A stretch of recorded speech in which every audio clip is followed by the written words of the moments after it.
Masalah Al Zaitun itu masalah yang sekarang sudah menarik perhatian publik secara luar biasa, dan kontroversi juga baik melalui media maupun gerakan fisik.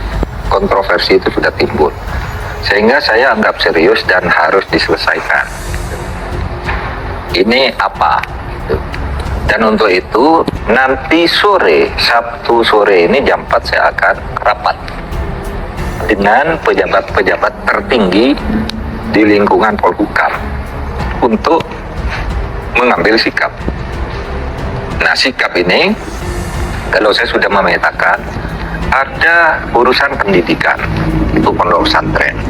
Kemudian ada masalah ajaran keagamaan. Ada masalah pidana, iya kan? Ada masalah pidana, ada masalah politik, ada juga politisasi.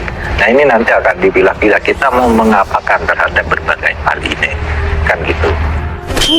Indonesia tanah air beta, pusaka abadi nan jaya. Alhamdulillah, Profesor Mahfud MD turun tangan akan secepatnya menyelesaikan persoalan Al Zaitun. Ini informasi yang bagus sekali, yang baik sekali. Karena jangan sampai pada akhirnya masyarakat menaruh curiga kepada negara bahwa sengaja Al Zaitun itu didiamkan dan dibiarkan. Sudah terlalu lama Al Zaitun dibiarkan dan didiamkan. Sudah terlalu banyak fakta-fakta yang menunjukkan kesesatan Al Zaitun. Sudah terlalu banyak. Jangan sampai ini menjadi alasan masyarakat, apalagi dimanfaatkan secara politik oleh yang memang tadinya sudah membenci pemerintah untuk menyerang dengan kasus Al Zaitun ini. Dan ini sudah fakta.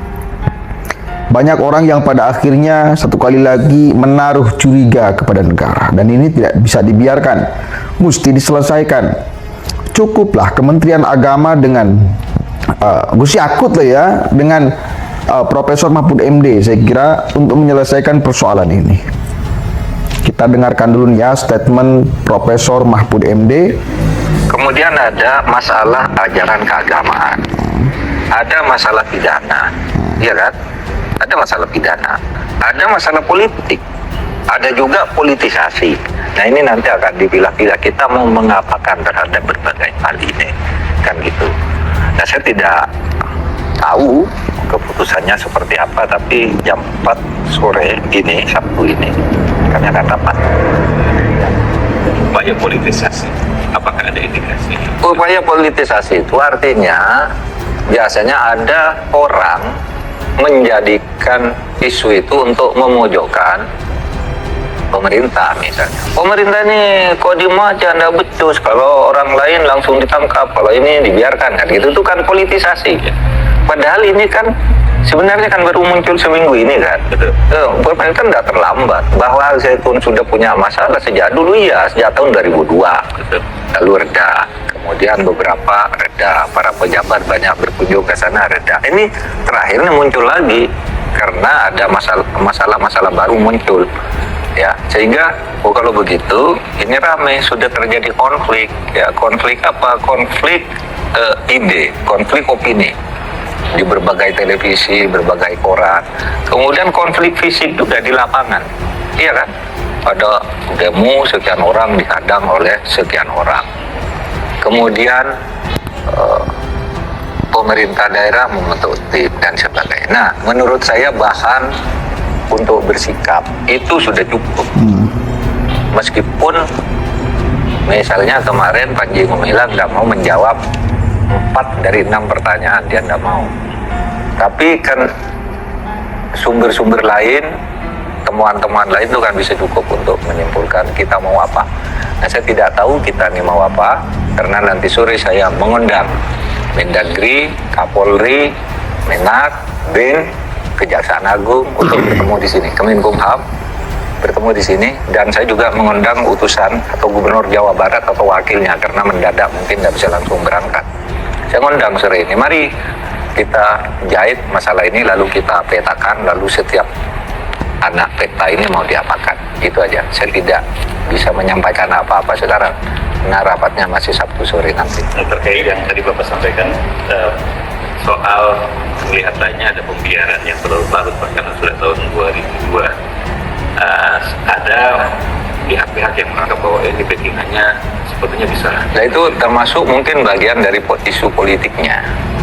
Jadi saya tidak akan bicara backing apa dulu, pokoknya itu sudah lama gitu ya, lalu dipolitisasi, pemerintah ini membiarkan ini, kok nangkap yang satu tapi yang ini tidak, dan seterusnya, lalu dikaitkan dengan kunjungan pemerintah di masa lalu gitu, seakan-akan itu peliharaan pemerintah gitu. Nah, nanti semua itu kita bicarakan gitu ya.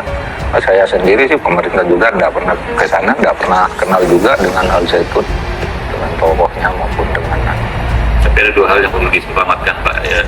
Yang satu kan dikaitkan dengan sosok Pak Panji bilang sendiri dengan latar belakang suku TNI dan sebagainya gitu. Tapi di sisi lain ini lembaga pendidikan Islam dengan sistem modern yang punya ribuan santri gitu. Sehingga kalau ada hal yang salah mengambil kebijakan itu bisa mengorbankan. Kan itu yang saya katakan sejak tadi dan sejak kemarin, ini lembaga pendidikan ini harus selamat.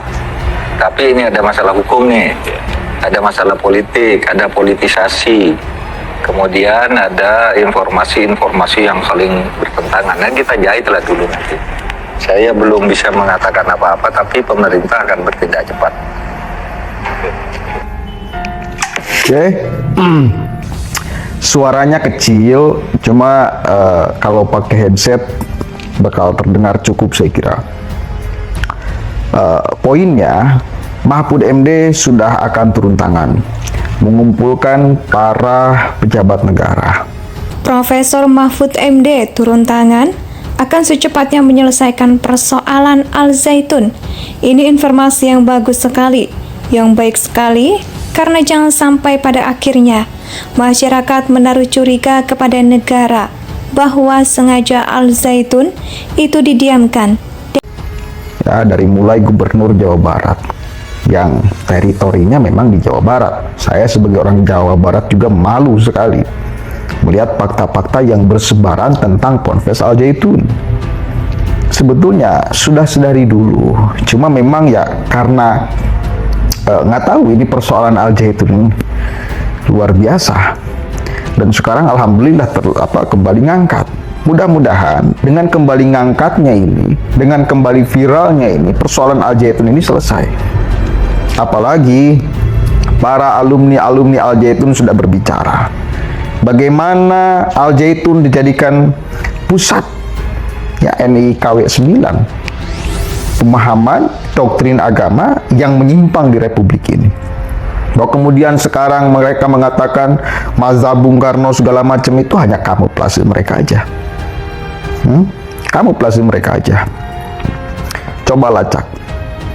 Dulu itu sempat ada cerita santri yang pulang ke rumahnya, ya masih ya siswa SMP kalau nggak salah, pulang ke rumahnya, santri Al Zaitun ya, pulang ke rumahnya, pakaiannya mau dicuci oleh orang tuanya dan sudah dicuci.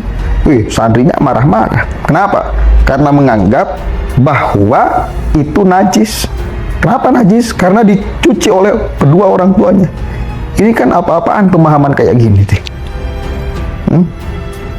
Ini jelas-jelas sudah menyimpang. Orang tua menitipkan anaknya untuk dididik di pondok pesantren supaya punya anak yang akan memberikan sumbangsih kepada negara ini, kepada bangsa ini, kepada agama ini. Menjadi anak yang baik secara moral, moral, ya, dan segala macam. Selamat di dunia wal akhirah. Itu. Tetapi kemudian ketika mondok pesantren di Al Zaitun, ternyata ada doktrin kayak gini. Bahkan najis katanya. Ini sempat viral dulu. Cuma reda lagi. Kenapa? Karena belum masifnya pemberitaan. Karena belum ada istilah viral, diviralkan oleh netizen, dikawal oleh netizen. Sekarang kita punya peluang untuk menyelesaikan persoalan ini. Asal satu, Jangan sampai kita berhenti untuk mengawal kasusnya. Up terus di media sosial. Up terus di media sosial. Ingatkan kasus Sambo, yang katanya dia juga kemudian punya backingan, remukan semua backingannya. Kenapa? Karena dikawal oleh netizen. Dan dibiarkan. Sudah terlalu lama. Zaitun dibiarkan dan didiamkan. Sudah terlalu banyak fakta-fakta yang menunjukkan kesesatan Al-Zaitun. Sudah terlalu banyak, jangan sampai ini menjadi alasan masyarakat, apalagi dimanfaatkan secara politik oleh yang memang tadinya sudah membenci pemerintah untuk menyerang dengan kasus Al-Zaitun ini. Dan ini sudah fakta. Banyak orang yang pada akhirnya satu kali lagi menaruh curiga kepada negara, dan ini tidak bisa dibiarkan, mesti diselesaikan. Netizen tidak lupa. Netizen Indonesia itu canggih-canggih. Kita punya kemampuan untuk kemudian mengontrol, ya, untuk kemudian merubah. Kita punya kemampuan itu, asal jaga kekompakan, terus viralkan. Sampai detik ini, Panji Gumilang itu masih angkuh, bos. Ya, masih tidak mau dikatakan salah, masih tidak mau dikatakan sesat segala macam. Masih melawan. Masih melawan. Kenapa? Karena mungkin merasa bahwa di belakangnya ada ribuan, ada puluhan ribu orang. Tetapi dia nggak sadar, penduduk Indonesia ini ratusan juta. Ya, bahwa kemudian Ponpes Al-Zaitun besar, iya. Bahwa kemudian ada santri ribuan, puluhan ribu di sana, iya. Tetapi ada ratusan juta masyarakat Indonesia yang kalau Al-Zaitun dibiarkan, ini bakal berpotensi untuk juga sama dirusak. Sebelum kerusakan itu kemudian meluas ke puluhan juta orang, maka wajib hukumnya kita semua kawal persoalan ini. Indonesia sejak dulu kala tetap dipuja-puja bangsa